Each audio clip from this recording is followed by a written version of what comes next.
Olá, amigos e amigas do campo e da cidade, sejam muito bem-vindos a mais um Horizonte Agrocast. Este que é um projeto da Pecuária PRM para ampliar os horizontes na produção rural. Eu sou o jornalista Guilherme Bica e falo dos estúdios da TV Santa Maria, aqui no coração do Rio Grande, neste que é a segunda parte do episódio 47 do Horizonte Agrocast. Isso mesmo, semana passada nós fizemos um episódio com o Fernando Furtado Veloso. O episódio era Genética, Intensificação e Risco, como tomar decisões certas na pecuária moderna. A conversa foi maravilhosa, se estendeu e a gente resolveu então fazer uma segunda parte do episódio. É o que faremos hoje, mas não antes de agradecer os patrocinadores, os apoiadores do Horizonte Agrocast. Diamaju Distribuidora, com logística própria de mais de 5.000 produtos nas linhas agropecuária, veterinária, pet e agrícola para os 3 estados do sul. Frigorífico Pinhal dos irmãos Salvati Limitada, de Santo Augusto, atua no setor de açougues e frigoríficos. Agrocomercial Saúde e Nutrição Animal, com lojas físicas em Uruguaiana, Alegrete, Quaraí, Rosário do Sul, São Borja e Santana do Livramento, com entrega em todo o Brasil. Accelerated Genetics, há 27 anos no mercado nacional, comercializando sêmen bovino nacional e importado, além de material de inseminação artificial. Ouro Fino Saúde Animal, reimaginando a saúde animal. Agropecuária Moresco, há 30 anos plantando confiança e colhendo resultados. Fábrica de rações, concentrados, núcleos e sais minerais. E MSD Saúde Animal, que tem como propósito melhorar o bem-estar das pessoas e a saúde dos animais. E claro, Veterinária Marca e Sinal, solução do pet ao pasto, nosso maior patrimônio é a satisfação do cliente, de Itaqui, com entrega em toda a fronteira oeste. Contato permanente com os proprietários Paulo e Sérgio. Vamos então para a segunda parte do episódio número 47, Genética, Intensificação e Risco, como tomar decisões certas na pecuária moderna, com Fernando Veloso. E não esqueça que toda quinta-feira tem episódio inédito no YouTube da Pecuária PRM, no Spotify do Horizonte Agrocast, no canal 19, ou seja, no canal da TV Santa Maria, para quem está no coração do Rio Grande, e também em sistemas de IPTV de todo o Brasil. Fique agora então com a segunda parte do episódio 47 do Horizonte Agrocast. Mas assim, os colegas que não fiquem bravos comigo aí, entendeu? É só que, como tu falasse, a gente passa alguns anos, olha alguns números e pensa um pouco e diz, cara, acho que a gente está repetindo algumas frases ou cobranças ou, vamos dizer assim, assertivas, declarações que muitas vezes são muito adequadas e algumas que são meio que repetições, né, de conclusões que são um pouco frágeis, que não necessariamente vão se refletir sempre no resultado daquela propriedade, etc, etc. Tá? Veloso, e nos plantéis? Bom, outro mundo. Aí, plantéis, quando a gente diz, é o cara que tem gado registrado, produz genética, etc. Bom, esse cara não pode ter ineficiência reprodutiva ou baixa eficiência reprodutiva. Se esse cara, o negócio dele é vender genética, precisa nascer, né, cara? Entendeu? Porque mesmo a vaca dele tendo bom valor ao abate, a função dela é fazer outra matriz ou outro touro, não ela ser abatida. Então, bom, muda totalmente a perspectiva, né? Vista de melhoramento genético, né? Se eu não tenho eficiência reprodutiva, se eu não tenho fartura de nascimentos em cada geração, eu não vou conseguir realizar a seleção, etc, etc. Muda. Aí tu vê que daí é outra pecuária, né, Pedro? Entendeu? Que é a área que eu trabalho muito, que é a área daqueles que têm, o termo que a gente usa é plantel, né? O cara que tem cabanha, que é selecionar reprodutores. Sim, e que é uma outra realidade, né? E a questão disso também, mesmo inclusive as cabanhas, né? É o como elas devem ter a composição do seu negócio muito bem feita, porque também com o tempo o cara vai vendo assim, o que é o teu negócio? O teu negócio é uma cabanha. Qual que é o teu negócio? É um confinamento. O que é o teu negócio? Meu negócio é só lavoura. O que acontece, voltando ao que a gente falou agora há 5 minutos atrás? O que determina um modelo de negócio salutar é tu ter diferentes alternativas.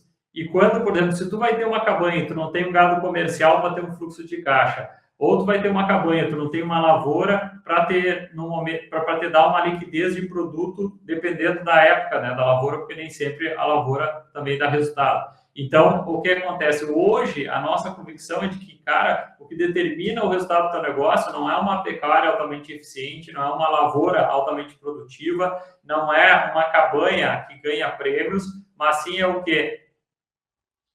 Seu César Monteiro, que é nosso cliente, comenta muito isso. Ele sim, o sistema tem que colher o fruto da época, né? Então, o que acontece? O que está maduro, tu colhe. E o teu negócio tem que ter os diferentes frutos para te poder aproveitar. A gente sabe que o negócio de genética, por exemplo, nós estamos numa virada de ciclo, né, Veloso? Começando, já vem desde o segundo semestre do ano passado, subindo um pouco o preço do gado, e agora tende a subir um pouco mais. Esse mercado de genética vai ser impulsionado, né? Porque o que acontece? Vai valer mais, então se o gado comercial vai valer mais, por consequência o gado elite também vai valer mais. Então são ciclos de que, bom, agora é o momento de aumentar os resultados econômicos das suas atividades.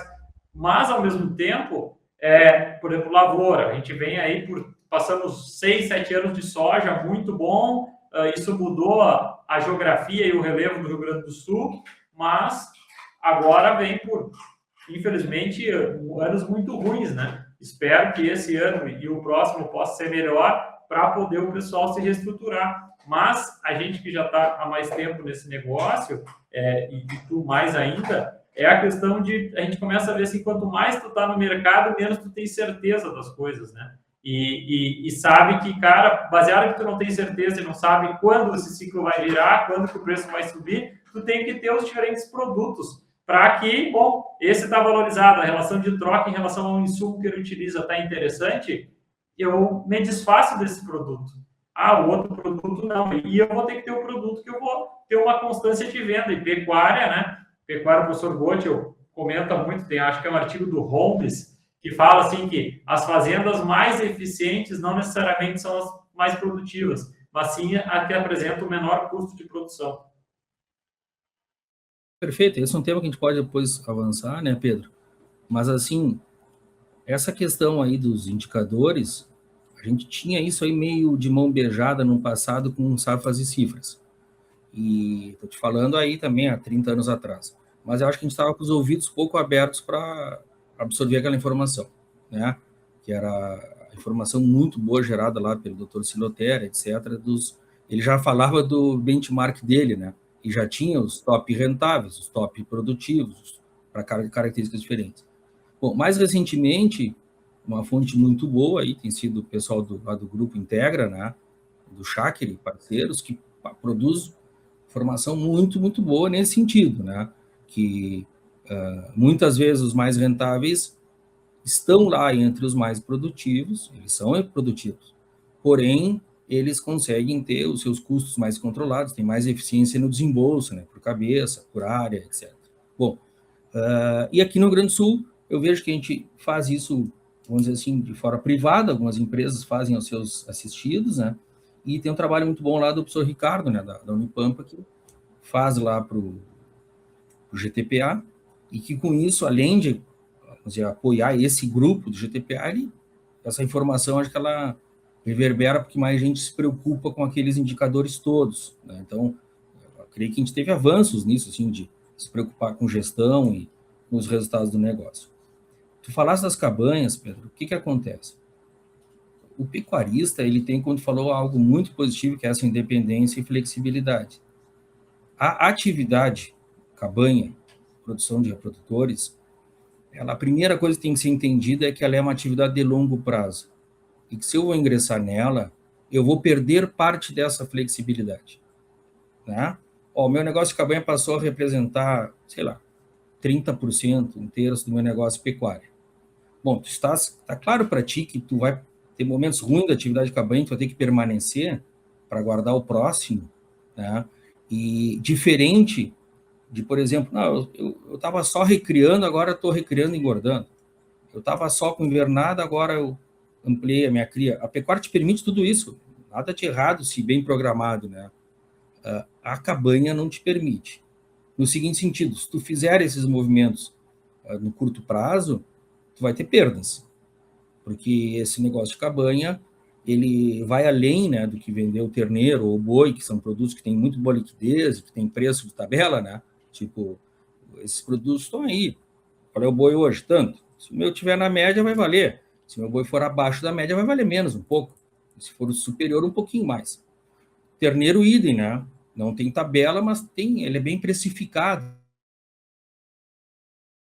comercializando isso. O produto genética, Pedro, ele é zero precificado. Pode estar na nossa mente que ele vale 1.500 quilos de boi, 2.000 quilos de boi, um touro. Pode estar na nossa mente que uma vaca registrada PO vale 2 vezes uma vaca comercial, mas são referenciais, que pode estar próximo disso ou muito distante. E se a pessoa começar a entrar e sair dessa atividade, ela vai ter períodos de desembolso, que é adquirir essas matrizes com valor superior, e quando sair vai ter períodos de perdas, né? E isso eu vi muito, viu, Pedro, nesses anos todos, que de muitos projetos de seleção iniciarem e não durarem 10 anos, sabe? Tipo, venderam poucas safras de touros e saíram, tá? Ah, não, mas agora eu vou plantar tudo, agora eu vou confinar, ok. Porém, a pessoa não tinha clareza que essa atividade cabanha pressupõe continuidade e pressupõe longo prazo, não é nem médio, pressupõe longo prazo, tá? Porque tem mais um item que cabanha tem que se dedicar em construção de marca. O cara vai comprar um touro Bráfora do Pedro e não do Veloso porque acredita mais na marca do Pedro. E essa marca do Pedro foi construída com muitos anos em função dos touros que ele fez, das tuas práticas comerciais, de como é que tu agiu com os clientes, como é que tu não sei o quê, blá, blá, blá. Então, ele não se resume a, não, mas eu também tenho um touro Bráfora e eu quero os mesmos 1.500 ou 2.000 quilos de boi. Não, não funciona assim. Compõe a formação de preço a marca desse estabelecimento, dessa cabanha, desse negócio. E demora muito, né, para fazer uma marca. Muito. Isso é como, para quem não é do meio, para poder entender, é como eu vender um imóvel, vamos dizer, para um estudante com baixo, vamos dizer, um imóvel para um estudante na universidade que quer o simples, e outro um imóvel de alto padrão, né? O valor do ticket é muito mais alto, por consequência, o poder de convencimento tem que ser maior, e é um negócio de nicho. Então, baseado nisso, tem que ter todo um aparato que seja desde a abordagem desse cliente, né? Da abordagem desse cliente e não abordá-lo somente no momento de venda, né? Hoje a gente vê que as cabanhas estão muito bem organizadas nisso, de que tu comprou o touro, tem todo um segmento ao longo do ano, te manda uma lembrancinha, entra em contato, no fim da estação de serviço, o touro trabalhou bem, não trabalhou, vem fazer uma visita aqui para conhecer o nosso sistema de produção. Então, tu vai notando que... Exatamente. Internet, redes sociais, para buscar uma conexão com o teu cliente e buscar que ele veja que o teu trabalho, vamos dizer, tem valor para ele, né? Não, lá o que aquela cabanha faz tem valor para mim. Isso vai se refletir em mais produtividade do meu negócio. É bom me manter com esse fornecedor, né? E isso demanda muito tempo, né, Pedro, para desenvolver tudo isso. E o principal, que parece às vezes até que fica em secundário, para tu fazer seleção, né? Ou seja, o cabanheiro, ele é um selecionador. Ele tem um grupo de animais que ele todo ano toma decisões e realiza seleção. E para o impacto da seleção que tu fez se demonstrar no teu rebanho, tu tem que fazer por vários anos de forma contínua, né? Estou há tantos anos selecionando para não ter problema de parto. Estou há tantos anos selecionando para melhorar, para temperamento. Estou há tantos anos selecionando para marmoreio, o que for. Isso demanda muito tempo. Ou seja, se tu entrar nessa atividade pensando em 100 metros rasos, aí tua perspectiva está errada, né? Esse é um negócio que é uma maratona, que tu vai fazer vários anos essa maratona. Então, eu noto que é um dos, entre aspas, erros frequentes. Estou simplificando, né? Mas produtores que entram nessa atividade de cabanha e permanecem por pouco tempo e que não tinham a clareza, que é uma premissa básica, né? Eu vou querer... E se eu tiver sorte, meus filhos vão querer também. Eles vão seguir com esse trabalho e esse trabalho vai seguir sendo reconhecido pelo mercado. Então, eu noto que é um tema parece tão básico e que é meio desconsiderado, sabe? E a gente é visto pelo entra e sai de novos cabanheiros. Sim, muito interessante. E E assim, baseado, tá, falaste, a gente conversou sobre essa questão, entramos já na parte de cabanha, diferentes sistemas de produção, e a questão da diferença ao comparar a pecuária brasileira com a pecuária de demais países, né? Tivemos uma estatística agora mostrando que por um outro caminho, né, o caminho do mercado e uma questão muito original do sistema brasileiro, seja conseguindo novos mercados. Semana passada, o Brasil ultrapassou os Estados Unidos na parte produtiva, né? Na questão de se tornar o maior produtor de carne bovina do mundo. A gente sabe que esses índices genéricos, né, eles vendem notícia, né, mas a gente sabe que sobre a ótica de negócio, nós que trabalhamos aí por diferentes áreas, sabe que cada sistema tem as suas peculiaridades, né? E é muito, a situação o benchmarking também serve para comparar, mas o benchmarking mais eficiente é a evolução em relação ao seu sistema mesmo, né?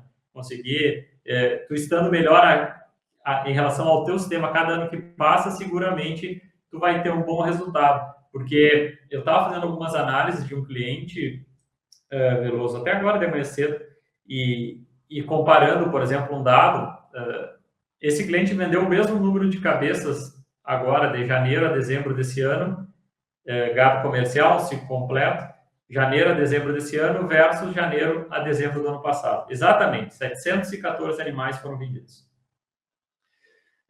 Sistema que já está há bastante tempo bem consolidado e tal. Por um efeito mercado, né, que, como a gente comentou aqui, teve um ganho de valor mercado, né? Isso. Incremento do faturamento.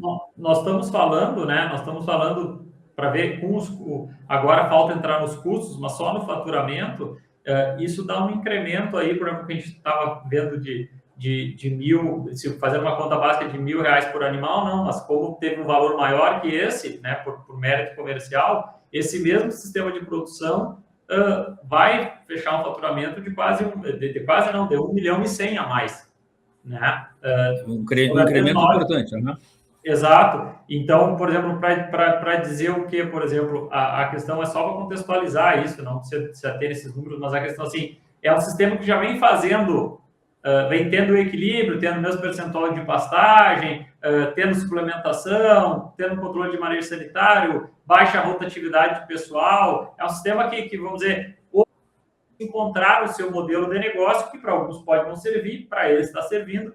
E aí, só para mostrar que, bom, ano passado, com essa mesma venda, se fizesse o comparativo com esse ano, o faturamento seria menor. Mas é para a gente entender que esses movimentos de mercado, né, os ciclos pecuários que ocorrem, a gente não pode deixar o mercado de lado, né, Veloso? E como esses movimentos, a gente hoje entende muito assim que tem sprints do negócio, né? Tem momentos de tu pisar no acelerador e momentos de tu ficar mais tranquilo, assim, esperando para que lado vai esse mercado. Eu queria te ouvir um pouco sobre isso, porque tu conhece muito bem também essa questão de ciclo e de economia, e aí aproveita para falar um pouco da tua experiência com compra de animais dentro do Minerva, linka tudo isso aí que eu acho que é importante a tua visão de dentro da indústria quando estava, sendo produtor rural também, que queira ou não, quem é produtor rural sempre, uma coisa é o cara ser formado na indústria, né? E aí tu tem, mas o cara que é produtor sempre tu olha, às vezes seja a indústria ou varejo, tu olha, bom, mas o que eu estou produzindo, né? Onde é que se encaixa aqui? Como é que esses caras estão, como é que eu vou vender melhor para esses elos, né? Então, falei várias coisas, mas exatamente isso pode aprofundar o teu raciocínio. Raciocínio, Pedro. Primeiro que eu fecho contigo, que o benchmark esse, vamos chamar interno, né? A minha atividade em relação a ela mesma, em relação ao ano 1, 2, 3, 5, 10, é o melhor, né? Porque eu estou vendo onde é que eu estou melhorando, sendo mais eficiente, onde eu não tenho capacidade mesmo, né? Cara, isso aqui que eu tentei fazer nunca foi exitoso, né? É a 10ª vez que eu confio num gado e que eu tenho prejuízo. Acho que não é o confinamento nem o mercado. Acho que sou eu, a minha equipe, a forma que eu trabalho que não está adequada a isso, né? E tantas outras coisas, né? Entendeu? Pô, tentei fazer Resync, Trisync, não sei o quê, Touro Zero, e em vários lugares dá certo, comigo não deu. Em ano bom, em ano ruim, em ano seco, em ano chuvoso. Bom, então acho que não é a questão, não é a técnica, né? Tipo assim, eu e a minha equipe não estamos preparados para isso, a forma que nós trabalhamos. Talvez simplificar seja melhor. Assim como para alguns, talvez, acelerar mais vai ser melhor. Pô, cada vez que eu incorporo essa tecnologia, eu estou tendo mais e mais e mais produção, eu estou conseguindo dar conta de implementar essas tecnologias todas e também estou dando conta da tal da curva de aprendizado, né? Surge uma rotina nova aqui no meu negócio e eu estou dando conta, né? Estou dando conta de fazer passagem de verão e bem utilizar, né? E outros talvez não estão dando conta que nem nasce. Então, assim, e é o mesmo, né? É o custo da semente aquele do Sudão, do que for, papapá, do realizar o trabalho e colher ou não o resultado. Então, eu te acompanho que essa evolução de cada sistema, pensa lá no Minerva, foi 1 ano e pouco, não chegaram a 2, muito voltado para a exportação de gado vivo. E aí foi curioso, Pedro, porque me deu um choque, assim, uma chacoalhada, né, na cabeça, porque todo o tempo que eu estava envolvido com carne Angus, era pensando em essas questões de produto melhor, qualidade de carne melhor, marcas. Aí essa discussão sem fim dos cortes, que eu nem sou muito apaixonado nesse assunto dos cortes, tem gente que gosta de dar palestra, né? Que o ancho é isso, que entrecô é aquilo, não, que corta aqui, corta... os caras são encantados, eu não sou encantado por isso, entendeu? E bota a luva preta, e não bota a luva preta, e papapá, e sal fino, e sal grosso, e, por favor, né, entendeu? É curioso isso aí, né? Eu acho bem curioso isso aí, né? Aí nós temos o assador raiz, o assador skatista, o assador como é que é outro? O assador esse, o roqueiro. Eu show isso aí, né, tia? Sabe? O assador tatuado. Eu não estou criticando, pessoal, estou dizendo o seguinte, que tem galera que se dedicou a isso aí. E a gente, por um momento, cara, acho que é importante demais isso, porque isso é uma parte, né? Como é que tu come esse negócio lá no final? Assim, mas ele não vai explicar muito o nosso negócio, né? Tipo, você acha legal churrascadas? Viajei no assunto aqui, tá, Pedro? Pega o baile, é legal. Vai. Eu gosto de comer carne na chuchóia, churrascada. Tu vai lá e comer um monte de coisa diferente, preparar de forma diferente, dentro do tonel, pendurado no gancho, tá, beleza, cara. Mas, assim, eu acho que teve momentos que o nosso setor deu uma atenção para isso como se isso fosse o ponto limitante do nosso negócio, sabe? E eu digo, claro, o pessoal tá encantado nessas churrascadas, eu não tô tanto. Bom, viajei no assunto, mas dizer assim, ó, então no frigorífico, quando eu fui pro Minerva, tive essa oportunidade, eu vi, cara, é outra ótica, ninguém está pensando em qualidade de carne, está pensando o que aquele comprador quer, que é o tal, o que aquele turco quer, o que aquele chinês quer, papá. E a gente fica curioso, né? Tipo assim, quando eu estive lá, eu me lembro que o que mais os turcos queriam era gado charolês. Olha aí. E tinha que explicar para os caras o que era gado Angus e Hereford, entendeu? Porque para eles era um desconhecido. Porque era o produto que usualmente, historicamente, eles compravam via rodoviária na Europa, entendeu? Era esse gado branco. Então os caras, olha, este é o gado que nós nos habituamos, que nós comemos, e nós queremos esse branco, amarelinho, fumacinha, mas é o que eles queriam. Com o tempo eles entenderam que o mundo não tinha tanto desse produto, sabe? E aí começaram vamos buscar onde? Aí buscaram bastante gado no México. O gado do México tinha bastante gado charolês. E aí eu digo, cara, tu vê que eu achei que o charolês estava depreciado, não sei o quê, mas tem um mercado X que quer ele, sabe? E tanto que tu pode cuidar aí nas divulgações, até hoje, das exportadoras, o charolês figura ali como algo preferencial, né? Porém, muito limitado, tá? E aí, com o tempo, foi se explicando que o Angus podia ser uma boa opção, que o gado preto era uma boa opção.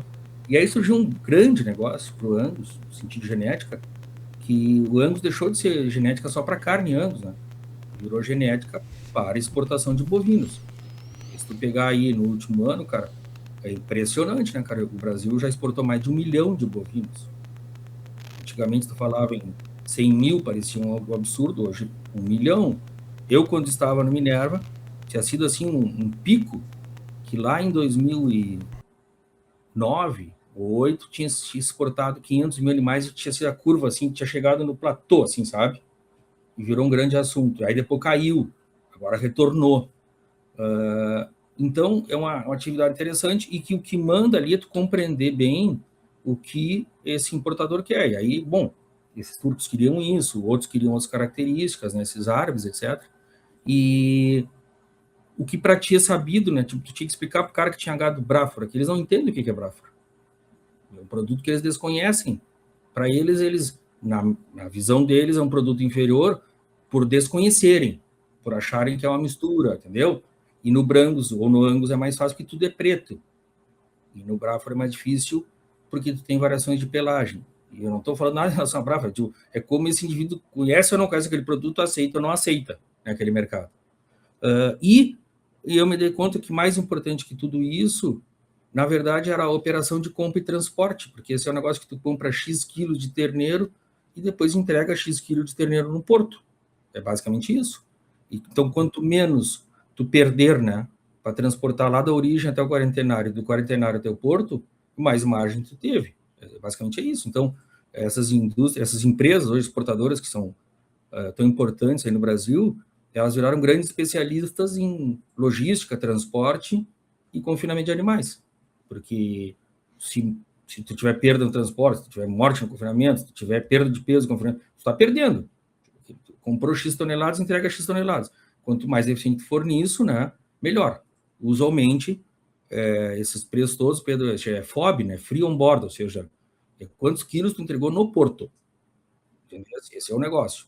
E lógico que quem está transportando vai entregar lá no destino e cobrar de novo, é o CIF, né? Tá? Porém, esse vai ter que ser eficiente nesse gado, manter peso, perder minimamente peso na viagem. Tá? E aí até um assunto que volta e meia as pessoas me procuram para falar de exportação de gado vivo e bem-estar animal, né? Cuidar bem dos animais, alimentar bem dos animais no quarentenário, ou tu não cuidar bem no navio, tu vai ter um negócio ruim. É tão simples assim, ou seja, não há para ninguém do negócio, ou da operação, ou da indústria essa de gado vivo, interessa que não tenha bem-estar animal. Pelos simples motivos produtivos, entendeu? Ou seja, não é porque são pessoas que isso está no mais alto nível da moral, do interesse, do conceito. Não, é porque isso é muito importante para que o negócio seja positivo. Simples assim. Mais aí, vamos dizer que seja o mercado turco compra, os árabes compram, tá? Se vende, porque muda, né? Teve uma época que eram terneiros inteiros que se levavam. Agora, ultimamente, está se levando bastante boi já acima de 400 quilos. Explica um pouco destino, finalidade, porque eu acho que tu deve ter esse conhecimento até para a nossa audiência poder entender. Perfeito. A maior parte do gado que sai do Brasil, ela vai para um país, o nosso principal é a Turquia no momento, e do Uruguai, de outros destinos, e ele vai ser engordado lá. Tá? Tipo, não vai chegar lá um navio com 20 mil reis para ser abatido tudo no mesmo momento, entendeu? Ele vai chegar lá e vai ser engordado, ok? Bom, então existe uma indústria grande, um setor grande nesses países de terminação. Existe muita gente dedicada a terminar o gado. E esse gado vai ser abatido, e existe uma importância econômica que esses países, por seus motivos, querem que as suas indústrias que fazem abate sejam ativas, que empreguem pessoas, etc, etc. Mas existe, mais importante que tudo isso, Pedro, existem motivos religiosos e culturais em não comer ou não adquirir carne embalada, carne processada, carne congelada. Porque do ponto de vista da eficiência do comércio, é muito mais eficiente tu enviar carne para um destino que tu enviar um bicho, tá? Pressuposto meio lógico. Mas isso é a nossa mentalidade. É o que para nós é mais lógico. Porque para esses países árabes, para eles tem um valor muito importante ser abatido por eles mesmos, tá? Ou seja, por eles, ou pelos próprios árabes, turcos, etc., e ser comercializado carne fresca. Mas o que os caras... Não, para eles, mesmo a gente tendo aqui, por exemplo, o abate halal, né, que um religioso árabe vai acompanhar o abate, tem um valor, mas para aquelas comunidades, aquela sociedade, isso tem menos valor que ser abatido lá. Mas qual é a diferença? Bom, a diferença é que fogem ao nosso alcance, à nossa compreensão, porque para eles é cultural, eles querem que seja o gado manejado por pessoas da religião dele, conduzidos, não só sangrado, abatido, entendeu, Pedro? Ou seja, para eles isso é muito importante. Bom, então é um ponto que vai à cultura e à religião. E o outro ponto é que eles, para eles, o alto nível lá de satisfação é a carne fresca. Então, para ter carne fresca, tu tem que fazer o abate local, né? Mas tu vê que são motivos que fogem à nossa perspectiva. Não tem a ver com certificação da raça, com marmoreio, com carne grill, carne não sei o que, steak. Cara, tem a ver com a forma que eles consomem isso. e como isso também é importante, vamos dizer, do ponto de vista lá da economia desses países. Bom, um importador que foi muito grande aqui foi a Venezuela, não sei se você recorda, né? Só que ela importava direto do Pará. Era outra coisa. A Venezuela comprava gado pronto para abate. Então, uma forma de manter o país abastecido de carne vermelha era ter uma compra rotineira do Brasil. Isso era lá do Pará, uma viagemzinha curta, 7 dias, 6 dias, tá? E o gado chegava lá gordo e ia para abate. Bom, tem outros motivos. É um país que tem um regime diferente, né? Uma economia que ela não é uma economia livre, tem intervenção. E lá, naquele momento, sei lá, o seu Hugo Chávez entendia que aquilo era bom para que o venezuelano estivesse satisfeito com o governo deles em prover carne vermelha a um custo acessível. Então, tanto que é uma coisa curiosa, tu tinha na época a cotação do dólar e tu tinha o dólar venezuelano, que era tipo assim, cara, se esse negócio do dólar disparar muito, o governo vai pôr dinheiro para não que isso não chegue muito caro para quem compra, entendeu? Pode ver que é uma coisa de intervenção na economia. Bom, mas é outra perspectiva, né? E aí tem alguns mercados, Pedro, que a gente opera pouco ainda, e que a Argentina e o Uruguai já operam bastante, que de fato é para crescimento de rebanhos no destino. Então, por exemplo, a China, a Rússia, são países que importaram muito terneira holandesa, novilhinha holandesa, novilhinha Angus. Mas esses animais estão indo lá para formar um rebanho. Então é uma situação diferente. A Rússia já teve um grande rebanho e ela quer voltar a ter. E ela chegou à conclusão lá que, olha, a gente pode fazer FIV, TE, inseminação, formas, vai ser mais devagar que trazer esses bichos prontos, sabe? E com isso importa muito esses, vamos dizer, de diferentes origens, né? Animais para, vamos dizer, ampliar o seu estoque lá, o seu rebanho de cria. E aí sim é um negócio interessante também, porque tem mais valor agregado, né? Tu sai de uma lógica de quilo somente e tu vai de uma lógica que combina quilo com valor por unidade. Então é bem interessante, sabe? E por isso que, especialmente, o Uruguai exportou tu vê tantos animais confinados lá de raça leiteira, né, basicamente holandês, porque tem uma demanda desses lugares todos por matrizes, né? Então é bem interessante. E assim, te faz pensar, Pedro, quando tu trabalha um período nisso, que não tem nada a ver com a lógica que a gente pensa produção de gado e produto final, né? São outras características, outros interesses, outros totalmente diferentes, sabe? Desse negócio. Muito do que tu consultou, mas é todo esse mundo aí da exportação de gado vivo. Eu conhecia pouco a atividade, Pedro, como trabalhei dentro dela, me obriguei a ler bastante, estudar, né? Uhum. Ela é criticada, porque uma coisa velha para mim, né? Tu tá exportando matéria-prima, em vez de exportar produto elaborado, tá exportando empregos, né? Se fala muito isso, né, quando tu critica a atividade. Mas se for ver o seguinte, a Austrália, por muitos anos, foi o maior exportador naval, porque tem essa história do exportador naval e o terrestre, tá? Uhum. A Austrália foi o maior exportador naval. E ela era o maior exportador naval e era ali o segundo ou terceiro maior exportador de carne do mundo. Então, parece que ela que uma coisa não fez tanto dano à outra, né? Sim. O que a exportação de gado vivo sempre fez na Austrália e que faz aqui? Ela mantém a cria mais valorizada. Tu tem mais um canal de saída do produto.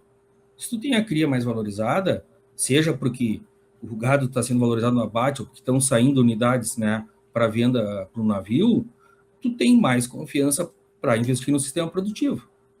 Então, basicamente é isso.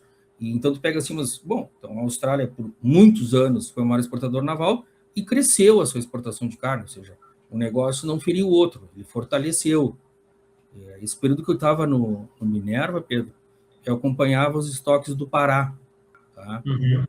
O Pará começou a crescer o rebanho quando esse negócio de exportação se consolidou, porque era um mercado que tinha preços muito ruins, né, em relação para São Paulo. Tipo assim, vamos dizer, o consumo do Pará não era grande, poucas indústrias lá, então um ambiente muito bom para produzir e a comercialização, vamos dizer, inferior à das outras praças, né? Quando começou a ter exportação, o Pará, ano a ano, foi crescendo o rebanho. O Pará tinha um rebanho menor de 8 milhões. E, se não me engano, hoje ele está próximo, acima de 20 milhões. Tá? E exportando gado todo ano. O que aconteceu? Tu gerou confiança na atividade e tu produzir mais, né? Tu tinha para quem vender. Eu até, quando fazia alguns encontros desse assunto, e reuniões, debates, Tu até pode dizer o seguinte, olha, todo gado que o Pará exportou não existia.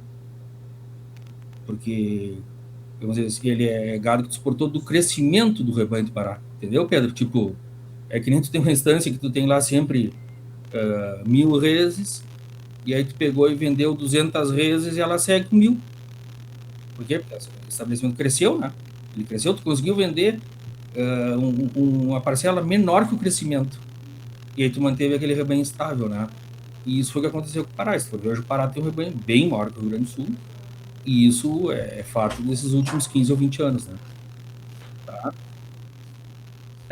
Isso eu acho muito interessante, esse movimento, porque aí tem peculiaridades que às vezes a gente acaba não escutando e por exemplo, vamos pegar a valorização, vamos dizer, se trabalha o Brasil de uma forma, vamos dizer, o Brasil está na virada de ciclo, né? Mas o que a gente nota? O bezerro, né, vamos dizer, do norte do Paraná para cima, ele está bem mais valorizado, né, do que aqui no Rio Grande do Sul, né, a valorização que ele já teve. Aqui eu atribuo esses fatores em função do clima, né, centro-oeste e norte, permitir várias safras, né, a frustração de safra de um ano, como a gente vem tendo enchentes, secas, o momento econômico do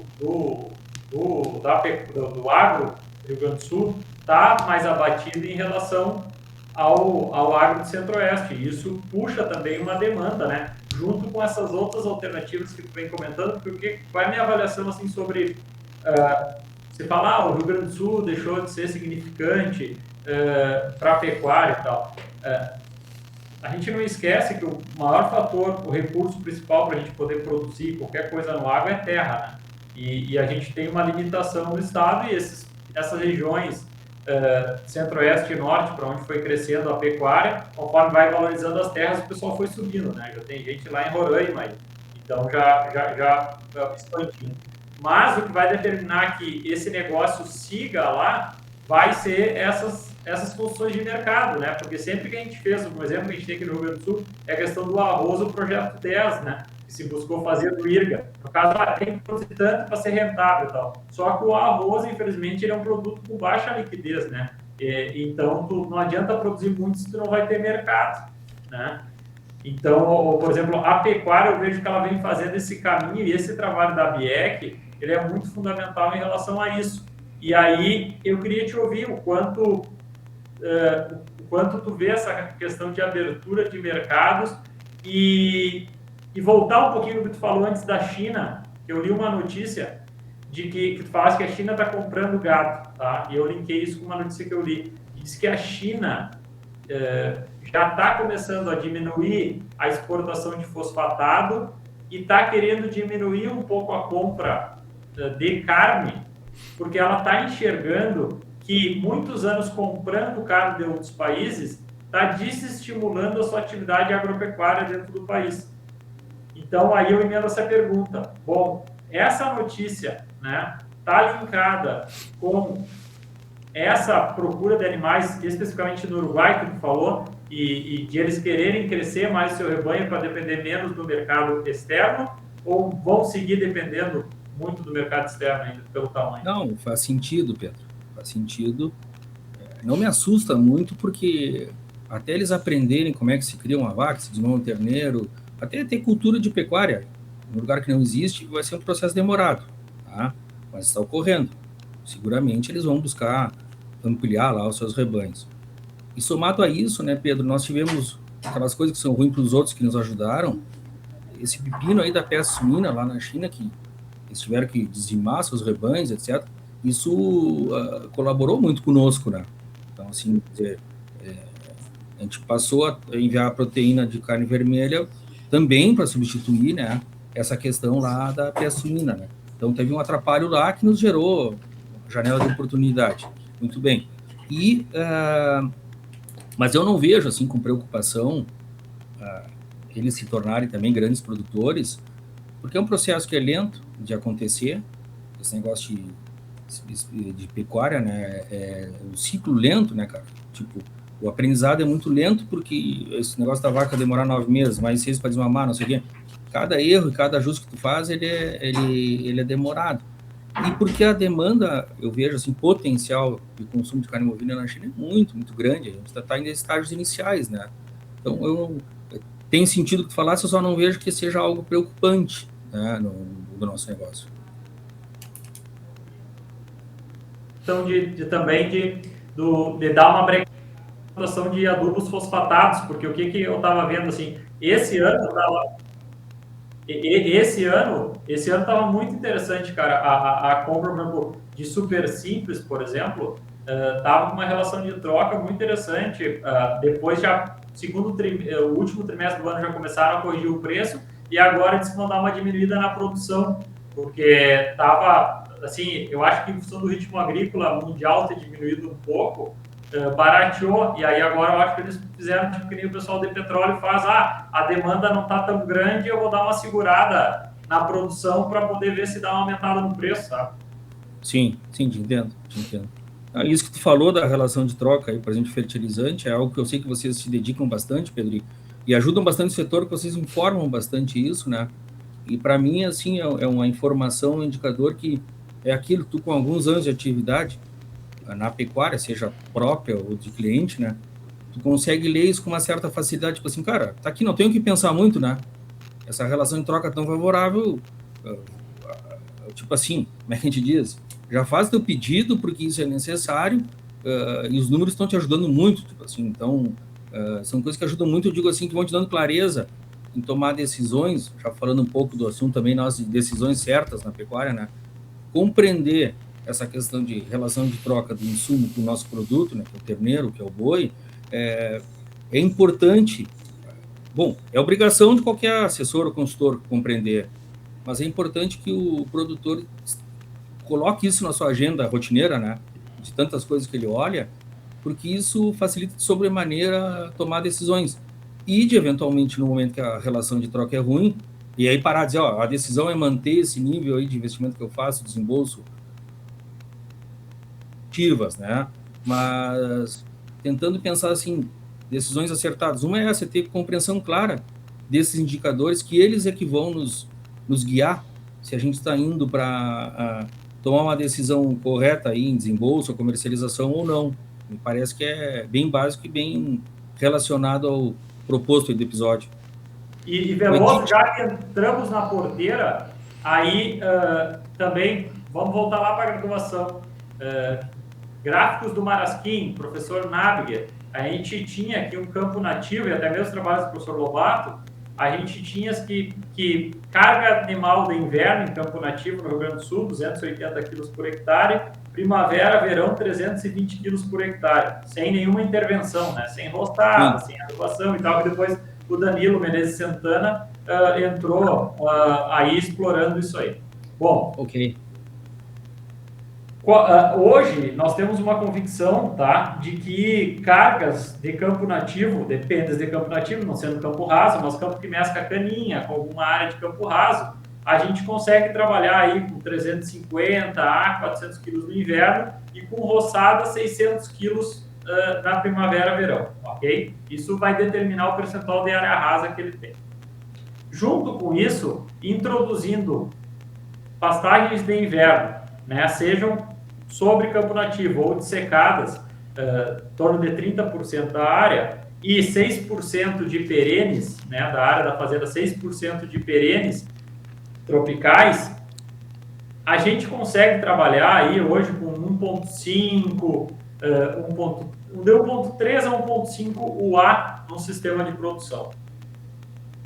Lá no início, quando eu começava a ter acesso aos benchmarkings do Chácara, do Antônio, e trocar ideia com ele, eu dizia, cara, não vai dar para nós compararmos os sistemas do Rio Grande do Sul com os sistemas do norte do Paraná para cima. Por que a gente não consegue? Isso, porque a gente não consegue, no caso, vamos dizer, ter o percentual de pastagens que vocês têm. No inverno, o gado que está em campo nativo tudo suplementa, mas com frio ele gasta energia e tal, aí vai. Bom, mas hoje, e queria discutir sobre isso, hoje, Veloso, eu vejo que a gente ainda tem, recém está entrando nesse potencial, tá, de montar essa composição forrageira e te permitir IA 1.5, A2, o A, e cara, e fica assim um perfil de negócio muito interessante, sabe? De trabalhar com essas caras. E não é loucuragem, assim, do cara ter que botar um monte de adubo e tal. Eu tô falando de 100 quilos do fosfatado e 100 quilos de uma ureia, e tu manejar bem, não dividir muito potreiro também. É um serviço que eu vejo, assim, com um nível que hoje também muitos clientes dizem, Pedro, hoje o meu melhor indicador é paz. Eu não quero incomodação. Entendeu? Então, também a gente como produtor também, a gente busca recomendar tecnologias que vão trazer resultado, mas dependem do nível de interferência diário menor. Ou seja, que tem uma autonomia, né? Tu determina um colchão de consumo, por exemplo. Tu coloca uma vez por mês, não precisa o cara ir de novo lá. Né? Então, eu queria te ouvir sobre isso, já que a gente tem dentro do que a gente queria conversar, e entramos dentro da porteira, tecnologias, pastagens, e eu queria te introduzir com essa visão de, cara, uma visão que eu tinha lá quando nós começamos na atividade profissional, e hoje essa visão mudou bastante, e acho que está recém começando esse potencial que a gente tem para aumentar bastante a escala do nosso rebanho. Fecho com o raciocínio, tá, Pedro? Fecho perfeitamente o teu raciocínio. A gente saiu meio com esses mantras, né? Meia res, né, no inverno, uma res ou menos, né, no verão, etc. Era um mantra. Serviu por um período. E aí a gente... Ajuste de carga, né? Era o mantra, né? Tipo, tu não ia fazer melhorias para melhorar a lotação. Ajuste de carga. Tipo, tu tá com o campo lotado demais, tu tá usando 2 pisos, tu tem que fazer um ajuste de carga para esse sistema produtivo ser mais eficiente, tu extrair mais. Beleza. Eu acho que era o mantra adequado para o momento. Só que com a questão de, também nos últimos anos, Pedro, a gente tem muitas propriedades que têm tamanho médio. Eu vou dizer assim, médio é esse perfil de rebanho aí, mais ou menos 500 reses, até 1.000 reses, entendeu? E esses rebanhos, eles precisam ficar maiores. Eles precisam extrair mais, tá? E aí a via é essa que tu falou. Não são nem grandes. Eu não tenho grande prática nisso que tu está falando, vivência, tá? Mas a minha pessoal, por exemplo, eu observei que lá na propriedade de Livramento, e que não é esse campo mais qualificado que tu falou, é entre Rosário e Livramento, são áreas mais fracas de areia ali, etc., que a gente vinha subestimando a capacidade de verão. Tá? Observando isso. E eu consegui ver isso claramente à medida que eu fui fazendo mais subdivisões para ter mais rodízio. E aí eu digo, cara, impressionante, eu achei que eu tinha que dar um repouso aqui de 15 dias e 7 dias, já está muito alto, ou seja, eu fui começando a entender melhor a velocidade daquele ambiente ali, tá? E eu digo, ó, preciso aproveitar mais. Só que era tão desproporcional a relação inverno, que eu digo, ó, preciso ter áreas de inverno de terceiro, ou outra forma, né? Para eu conseguir ter, de fato, essa lotação de verão, outono, mais ajustada ao que ele produz mesmo, e também ter uma programação aí de inverno. E que daqui a pouco não precisaria ter feito isso. Outras alternativas que tu falou, né? De formas de intensificar internamente, para não precisar contar com uma área de um terceiro no período de inverno, etc. Mas como ali eu estou rodeado de agricultura hoje, né? Vamos dizer assim, existe esse recurso de forma, vamos dizer, disponível, fácil. Mas acho que o ponto, assim, que como essa área não é bem a que eu domino os indicadores, tá, cara? Eu acho que o tema que tu falou é o seguinte: existe uma variabilidade imensa de possibilidades, mas que se encaixem ao perfil daquela propriedade, e eu estou dizendo aquele proprietário, que é o que tu comentou. Tem proprietários que preferem ter um sistema com poucas alterações, que ele entenda exatamente os movimentos do ano, as entradas e saídas do ano, entrada e saída de animais, de recurso, né? Das atividades, etc, etc, e que aquilo está dominado, e que aquilo ele se sente confortável, e que aquilo ele domina no sentido que ele consegue conduzir bem aquilo tudo. Não vive com surpresas ou sobressaltos, né? Tá? Bom, então isso é uma forma de ver o negócio. E até vai um pouco para o que tu falou. São perfis de produtores que optam muito pela pecuária em função do baixo risco. É isso que me traz conforto aqui, né? Eu tenho uma atividade que talvez não seja de alta margem, como outras, mas é confortável para mim, me deixa, vamos dizer, satisfeito estar nessa atividade de baixo risco, ok? Bom, e aí aquilo, dentro da pecuária, nem precisa ir para intensificação, né? Se tu ficar em sistemas mais estáveis, como tu falou, que é o caso do ciclo completo e da cria, tu já vai para essa opção, para essa linha de raciocínio, né? Tipo, tu não está muito preocupado com sobressaltos do mercado, etc., porque tu não vai ter que repor agora um lote de novilhas ou de terneiros, etc. Diz, mas eu não tenho margem para repor o número que eu precisava, eu vou ter que gastar mais, papapá. Não, o negócio está ali, ele permite que tu produza e que tenha X saídas por ano, que geram X reais, e que pena que às vezes o mercado baixa e tu tem as mesmas saídas com menor faturamento, né? Bom, mas tu compreende aquilo e tu te organiza para, pelo menos nos anos bons, tu ter algumas formas de reserva, né? Reserva financeira, reserva de comida, reserva do que for, né? Mas, tipo assim, olha, vai acontecer no futuro de ter períodos piores e eu estou preparado, né, financeiramente. Perfeito. Então, eu vejo assim, eu te acompanho e digo que além de, assim, a gente ter mudado a compreensão, né, do que é possível com o campo nativo, que é possível bem mais do que a gente inicialmente repetia, né, nesses mantras mais antigos, mas também que é muito importante, assim, o perfil daquele produtor. E aí tem uma coisa que a gente fala pouco, às vezes, que não é só o perfil do sentido de risco que ele está disposto a tomar, é de grau de envolvimento que ele quer ter também. Porque tem produtores que, bom, estão lá permanentemente, residem na sua propriedade rural, vivem dela, e eles podem assumir uma série de novos processos ali e eles vão desempenhar bem. Bom, outros não. A atividade ela tem envolvimento que não é a atividade única, né? Ela é complementar, ela é secundária, etc. Não tem como tu imaginar que esses dois perfis vão ter a mesma resposta, né? Tipo, não tem como. Porque esse que está menos presente, que daí entra o tal do envolvimento, a presença, ele vai depender de um terceiro, que é seu capataz, seu encarregado, seu funcionário, etc. É diferente, né? E a gente às vezes trata tudo meio igual nessa questão de resultados, de forma de explorar e de margens, né? Então eu vejo assim, e eu não critico essas pessoas, não aquele que tem baixa produtividade, que eventualmente tem uma operação negativa, mas esse que tem uma pecuária numa rotação menor, bem cuidada, eu não critico porque vamos dizer, ele tá priorizando o baixo risco. E se ele quisesse maior risco, ele ia trabalhar com agricultura, ele ia trabalhar com outros níveis de empreendimentos, né? Com construção civil, com DET, não sei o que, cara, entendeu? Então, eu não critico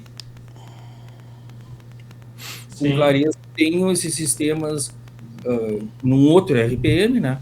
Uma outra velocidade, desde que, claro, estejam atendendo às necessidades daquela propriedade, daquela família e, vamos dizer, da expectativa do ano, né? Planejei colher X de resultado, estou colhendo, beleza. Mas podia ter feito o dobro. Poderia, mas eu me programei para fazer isso, está satisfatório, né? Eu realizei meu exercício satisfatoriamente. Por aí, não sei, Pedro, se era mais ou menos a tua abordagem desse tema todo aí, né?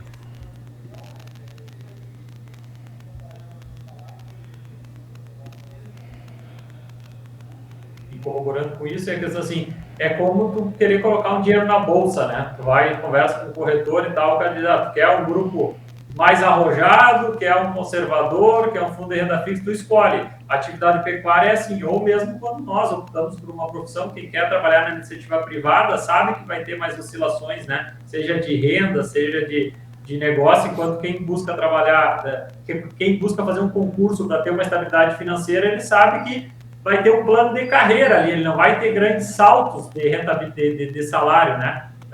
E enquanto quem está na iniciativa privada tu tem o risco, mas tu pode ter uma variabilidade, um patamar, depende do que tu cria, um patamar infinito da tua renda, né? Mas isso está atrelado a risco, então está tudo certo. E os negócios são assim, não tem como. E é bom que não seja padronizado, porque o mercado, como a gente falou, o mercado se acomoda, né? E aí tem alternativas e a gente não falou, Fernando, sobre hoje onde está o teu tempo maior, que é a CRIO, né?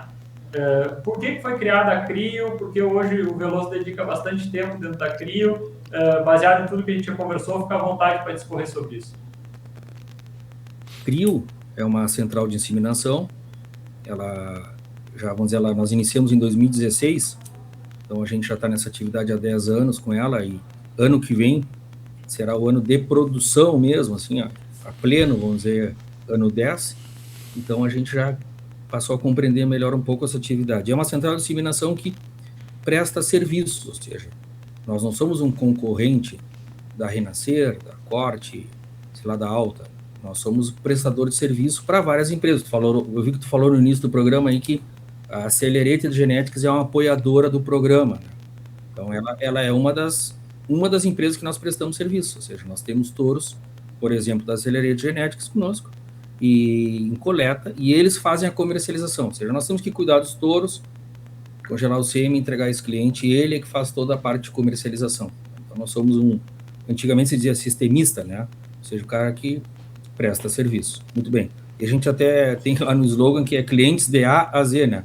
Porque tem ABS, Accelerated, até lá a empresa Zebo Fértil. Então, tem um grupo grande de empresas, são mais de 10.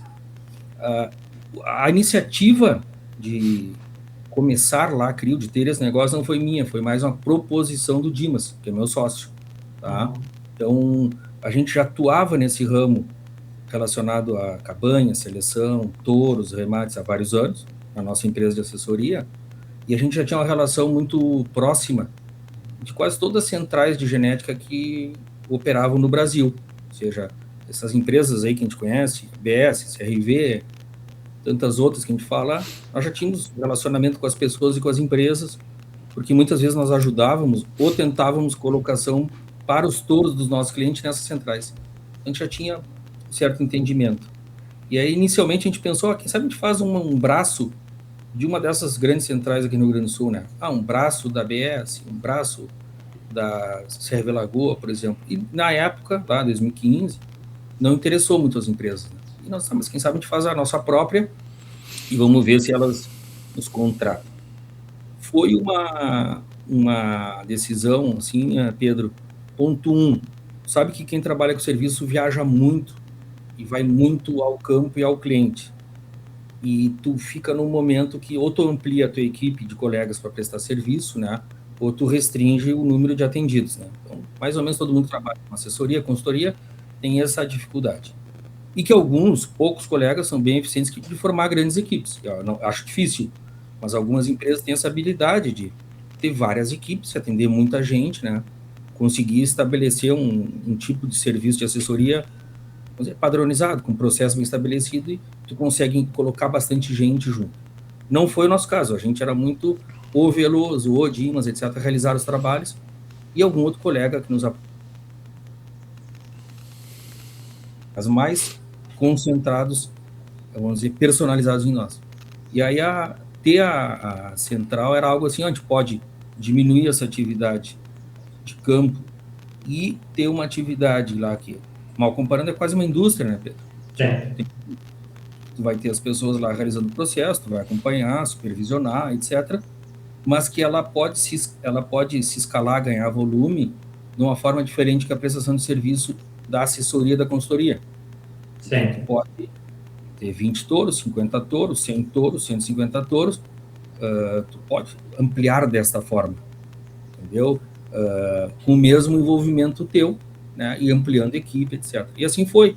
Nós começamos em 2016 lá com 15, 20 touros e depois fomos a cada ano incrementando, chegamos ao nosso ano de maior produção, foi 2021, a gente tinha mais de 120 touros e isso acompanhou o preço do terneiro e a inseminação, né? E a nossa atividade ela é altamente relacionada ao preço do terneiro. Naturalmente, se insemina mais em momentos favoráveis da cria e menos os desfavoráveis. E agora, este 25 começou a ser a nossa retomada, né? Porque o mercado de inseminação em 2025, junto com o terneiro, teve retomada. Então, as vendas de sêmen-corte vão crescer na faixa de 10% a 11%, o ano não fechou ainda, mas o nosso produto, a nossa especialidade, que é a venda do sêmen-corte taurinos, né, ou seja, das raças europeias, esse teve uma retomada muito maior, superior a 25%, porque a nossa, vamos dizer, expertise aqui, e a nosso motivo de existir é que os touros taurinos estão mais no sul, e é melhor coletar touros taurinos no sul do que em São Paulo, Minas, etc., onde estão as grandes centrais, onde está lá a central da BS, a central da Alta, a central Bela Vista, ou seja, Essas empresas trabalham muito bem no Sudeste, onde está concentrado lá, naquele entorno de Uberaba lá, né? Tá? Com o zebuíno, são muito eficientes. Mas não é a melhor opção de local para coletar o touro taurino. E o touro taurino está muito longe deles, né? A gente está aqui, Cabanhas do Rio Grande do Sul estão a 1.500, 2.000 quilômetros de Uberaba, por exemplo, ou de Botucatu, onde tem também a Central Bela Vista. Bom, e aí com isso nós fizemos esse movimento que foi de trabalhar com assessoria e consultoria em menor proporção, seguimos trabalhando, e ter um negócio próprio, né, que pode ser escalado de forma diferente, né, do que de assessoria para produtores. Mais ou menos é isso. E parece, vamos dizer assim, parece tão recente, mas já vão 10 anos, né, Pedro? Então, hoje então, é uma atividade que a gente hoje, vamos dizer, já compreende bem como acontece, já compreende as dificuldades, se relaciona bem com os clientes no sentido de cada um do que cada um está buscando, né? E como nós somos multimarca, no sentido de que a gente atende empresas de A a Z, com o tempo, os criadores foram percebendo que nós somos um muito bom ponto para ter acesso às centrais, ou seja, muitos touros que a gente recebe para coletar para criadores se tornam doadores numa central. Olha aí.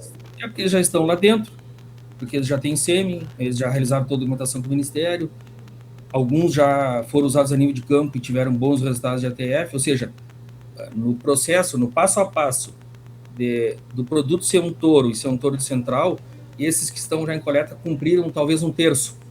Eles estão mais avançados, são mais convenientes, produto mais conveniente para uma central, do que daqui a pouco pegar um touro de campo aí, tá aqui, transportar para uma central e começar tudo, entendeu?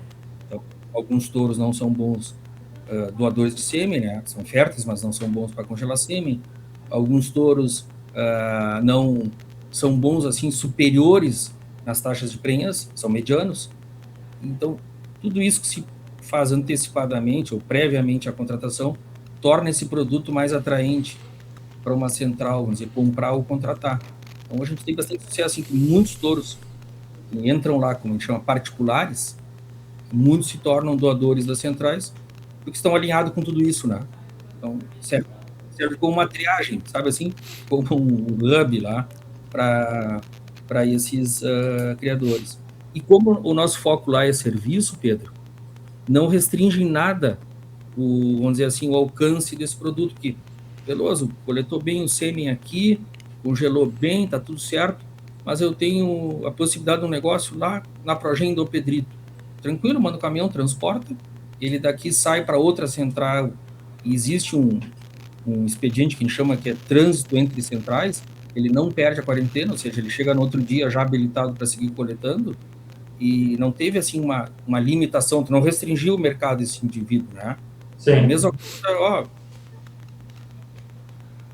para esse touro, beleza, manda o caminhão, já vai para lá, porque tudo que se fez aqui não se perdeu, entendeu? Tipo, ele segue lá para frente com, vamos dizer, o que foi realizado aqui de preparatório.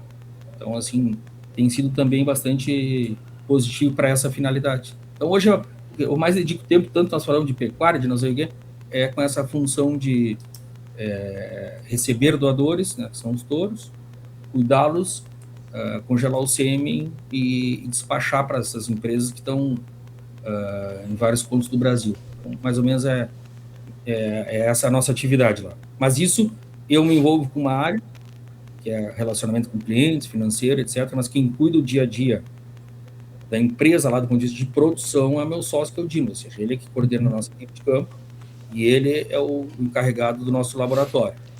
Então, a gente tem bem dividido a tarefa de cada um. Ótimo. Guilherme, como é que está o nosso tempo? Infelizmente, temos que ir para as considerações finais, Pedro. Infelizmente. Beleza. Então, fazendo um preâmbulo, ver como foi amplo, né, Guilherme, a edição da trajetória do Veloso, conforme a gente imaginava, e a questão de, começamos lá foi na doação dele, quando ele foi para a Austrália, e aí entendeu que o mercado não era só dentro da fazenda. Depois disso, na associação, também pegou a associação bem pequenininha e junto com outras pessoas e movimento do pessoal de São Paulo e de outros estados querendo tendo a visão de mercado, se fez o crescimento da Associação Brasileira de Angus, isso começa a entender, você já vai complementando essa visão de mercado. Depois disso, também trabalha no Minerva para conhecer a questão, aí sim, aí ele estar conversando com o mercado internacional, né, entender que o mercado não é só ter um produto pronto, e sim tem questão cultural e religiosa que afeta esse produto. Então começa a ficar menos cético, uma visão de que sempre são muitas variáveis para determinar a compra de um produto, e não somente econômica ou financeira, e sim cultural e religiosa também afeta. Chegamos a conversar agora nessa última parte sobre modelos de sistema de produção, perfis diferentes de produtores, e ele com essa visão bem, não sendo somente dentro da porteira, teve uma visão bem interessante. E por último, aí agora falando do que mais envolve o tempo dele, que é a CRIO, que é um negócio no qual eles buscaram, viram que aí entra, eu acho, muito a questão de decisão de fase de vida e pessoal, de mesclar um pouco, estar um pouco menos na estrada, poder estar com o negócio mais controlado e viajando menos, e optaram por não fazer uma expansão de equipe, né, na parte de assessoria, conforme ele comentou. Baseado nisso, Veloso, são as suas considerações finais. Eu me atrevi a fazer um breve resumo, mas gostaria de te ouvir aí dessa tua trajetória, o que é o recado que tu quer dar para quem está nos ouvindo sobre pecuária, e a visão final que tu quer dar sobre o ano que está entrando, 2026 aí. Fica à vontade para dar um recado final sobre o que se espera da pecuária e o que o Veloso enxerga da pecuária daqui para frente. E te agradecer, muito obrigado pela participação, Veloso. Foi fantástico e muito legal. Muito obrigado também, Pedro, Guilherme. Os pontos aí que tu listou estão muito bem, são alguns pontos importantes, merecem, vamos dizer, essa nota, esse resumo, né? O que eu recordo de falar, a gente pode algum dia retomar, também é o seguinte: como eu acompanhei esse período inicial da Carne Angus, e depois a Carne Angus tornou algo muito maior, no sentido de também ter animais de cruzamento, ter abate fora do estado, etc., eu pude viver um período da Carne Angus que foi muito bom, de desenvolvimento de marcas, desenvolvimento de toda essa cultura nova, né, em relação a produto de mais qualidade, mas a Carne Angus estava meio umbilicalmente ligada com pecuária gaúcha ou carne gaúcha, sabe? Uma coisa parecia que corria junto à outra, né? Carne Angus vai ajudar a melhorar o assunto carne gaúcha, carne gaúcha vai ajudar a promover Carne Angus. E foi assim, talvez na etapa 1 de 3, a gente está na fase 3, na minha cabeça, assim, tá? E foi muito bom, mas aí no momento que Carne Angus tornou-se maior fora do estado do que dentro, ou seja, antes era basicamente aqui, aí quando começou a certificar animais, Paraná, São Paulo, Centro-Oeste, Norte, os números de lá começaram a se tornar maiores que o daqui, e hoje são maiores que o daqui. E aí tu vê que daí descolou daqui, né? Carne Angus deixou de ser algo tão intimamente ligado com carne gaúcha, carne do Pampa, os valores que a gente gosta de trabalhar em relação a pecuária gaúcha, carne gaúcha. E passou a ser um negócio muito maior de carne de qualidade. E aí parece que a gente ficou meio desmamado aqui, sabe? Tipo, tinha alguém que estava nos levando pela mão junto, né? Um parceiro das discussões de carne de qualidade no estado, e que quando a Carne Angus ganhou esse porte, parece que nos desmamou. Então, uma perspectiva que eu faço. E para não me alongar muito em relação a CRIO, eu acho que foi muito positivo, Pedro, é que daí foram 10 anos que tanto eu como meu sócio, a gente teve que se capacitar em coisas totalmente diferentes do que a gente imaginava, sabe? Que é a questão planejamento financeiro, relacionamento com o cliente, processos dentro da empresa, processos com pessoas, especialista em reprodução, né? Congelar sêmen não era algo novo para ele, tá? Mas aí congelar sêmen numa empresa que tem essa rotina, com tantos clientes, com tantos funcionários, passou a ser um processo novo. E eu acho que foi um grande aprendizado nosso de ter que aprender novas habilidades, né, que são recorrentes. Todo mundo que faz uma empresa tem esses processos de aprender tantas coisas novas, né, que pouco sabia, né? Parte financeira, tributária, planejamento, cobrança, tudo isso que envolve, né, uma empresa. Então, para mim é uma grata satisfação assim estar no ano 10, porque eu, por força da atividade, tive que sair a aprender, né? Então me gerou um estímulo novo. E agradecer de novo aqui o tempo de vocês, aqui do nosso podcast, Vi que vários itens que tu propuseste lá no nosso roteiro a gente não entrou, porque eu me alongo, né? Eu sou um pouco prolixo, sou bastante prolixo, e ficar à disposição. Então, desejar a todos que nos ouvem um ótimo ano novo. O mar e as ondas estão ao nosso favor e na pecuária, né? Tipo assim, tu não precisa ser muito bom surfista em 2026. O mar vai te levar, tá? Tu não precisa ser muito habilidoso, querer fazer muita manobra, mas pelo menos não cai da prancha, né? Entendeu? Tipo, não te atira, tá? Mas, tipo assim, o mar vai te levar, tá? Tipo assim, se tu te agarrar bem nessa pranchinha aí, tudo tá indicando que tu vai ter um bom ano de resultado. Se tu for habilidoso e quiser aproveitar que o mar tá te levando, que as condições de vento, de mar, de tudo estão favoráveis, tu até pode te arriscar fazer umas manobrinhas, porque o mar vai permitir, em 2026, né, que tu faça uns avanços aí, que tu dê uma intensificada, que tu dê uma ampliada, que tu arrisca um pouquinho mais, porque o mar favorável vai te proteger, tu vai estar nadando, vamos dizer, a favor da correnteza, surfando a favor da correnteza. E isso a gente imagina que vai ser nos próximos 3 anos, né, Pedro? 26, 27, 28, tudo indica que nós teremos bons anos de mercado. E isso não é porque o Pedro diz, nem o Veloso, nem o professor Júlio, nem nada, é porque todo mundo está vendo isso da mesma forma e porque algo que é interessante, Pedro, é que aparentemente fazia tempo que nós não tínhamos essa coincidência ou essa sincronização do ciclo pecuário no Brasil estar tão próximo do ciclo pecuário de outros países, ou seja, os outros países também estão com redução de rebanhos, com demanda forte. Parece que teve um alinhamento dos astros aí, né, com que vários países importantes da produção de carne estejam em momentos parecidos. E isso vai manter, então, a demanda bastante forte e essa ondinha aí bem boa de surfar. Só que é aquilo, né?